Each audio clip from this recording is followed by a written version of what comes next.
New research reveals that vitamin D decides if the food you eat will become muscle or become fat. My friend, that's nothing less than a shocking surprise. What a lovely surprise. It's a discovery that you need to find out about.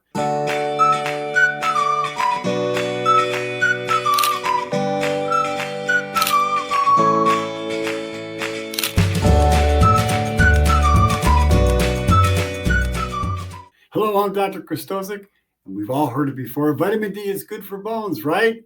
Vitamin D does a lot more than that. It does a lot more than just helping your bones.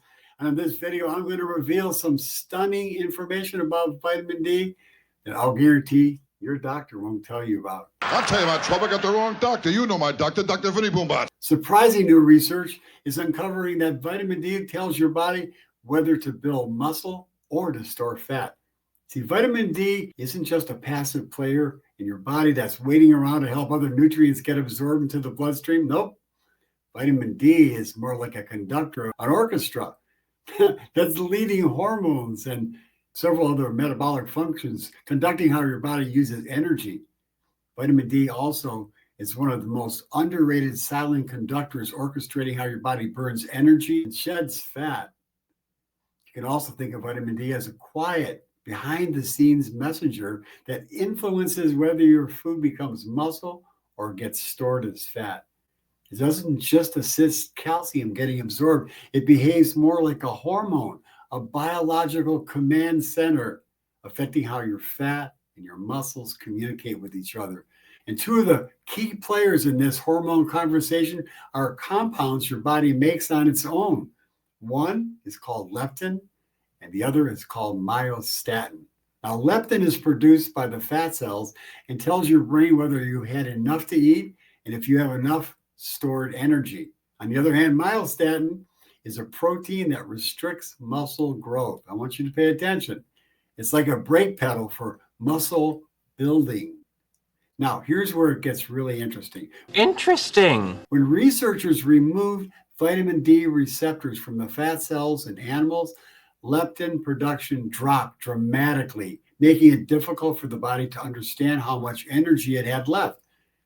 And when they removed those same receptors from muscle cells, myostatin levels went through the roof, completely stopping muscle growth. Not good. That raised a really important question. What happens if we don't just give our bodies the minimal amounts of vitamin D levels, but we provide the body with ideal levels? Even better, we give the body optimal levels of vitamin D. Now, the answer is stunning. Researchers gave mice very high doses of vitamin D, and something really remarkable happened. Without changing food intake or exercise, the mice became stronger and leaner and more muscular.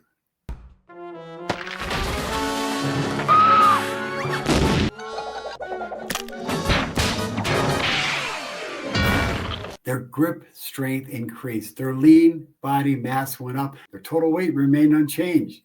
The body wasn't just burning more energy, it was redistributing calories, sending them to build muscle rather than to store fat. How cool is that?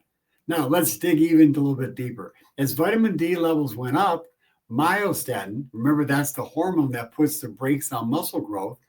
When vitamin D levels went up, the levels of myostatin dropped in the muscle, blocking the message that tells the muscle cells to stop getting bigger and stronger. At the same time, the researchers found that the leptin production increased for each gram of fat that the mice ate. And that sent the message to the brain that there was enough energy and there was no need to store more fat. That shift ramped up metabolism to help to burn more fat. And all this happened without taking any more food or increasing activity inside the body. You see, vitamin D rewired the way the body uses energy, and it trained the body to burn fuel instead of stockpiling fat. Now, if this only happened in mice, you could say, well, that's well and good for the mice, but what about humans? Now, human studies are actually proving the same things happens in humans.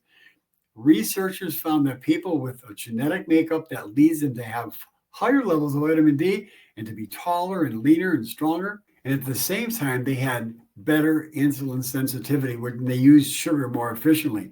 Now, that's not a coincidence. That's biology.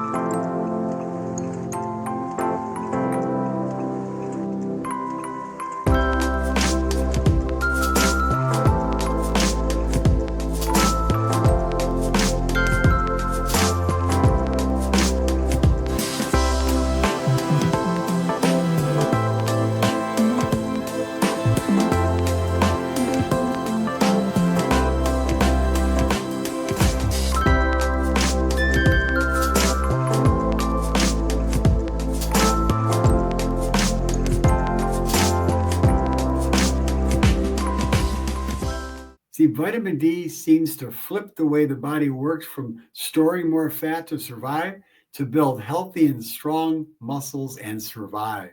Now, here's where it really becomes really empowering. Your body's going to make 10,000 international units of vitamin D simply by exposing your skin to sunlight. No pharmacy required. When your skin is exposed to UVB rays, it activates a process using cholesterol in your skin, creating pre-vitamin D3, which your liver and your kidneys then convert into the active form of vitamin D, which your immune system loves. And here's the really neat thing. Your body won't make more than it needs. It self-regulates.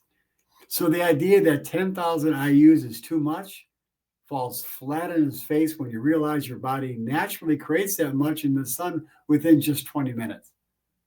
And yet the average American spends 90% of their life indoors under artificial lights. How sad is that? And then they go outside with sunscreen blockers, blocking the UVB rays. When they're outside, that's not a good idea. Now, you can put those on if you get a little exposure for a little while, for 20 minutes. No wonder we're facing a vitamin D deficiency epidemic. So until next time, I hope that you have a great day. Here's to your health.